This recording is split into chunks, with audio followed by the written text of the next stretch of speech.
Talk of the town talaga ang Echo Janine Love Team. Halos sila ang topic.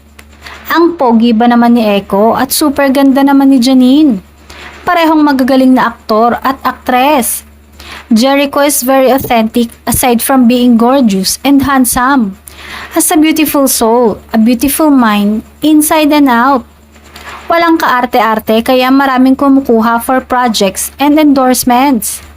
Isa pa, marunong rumespeto at makisama sa press people. Hindi daw katulad ng iba na magwo-walk out pag hindi gusto ang tinatanong at umiiwas sa interview. Kaya bagay silang dalawa ni Janine na pang-international ang beauty. Sabi nga ng mga nakakita sa kanya sa kakatapos lang na Venice Film Festival, ay para siyang living Barbie doll.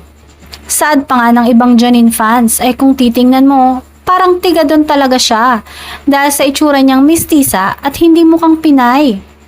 Marami din ang humanga sa kaseksya ng aktres sa naganap na event sa Venice.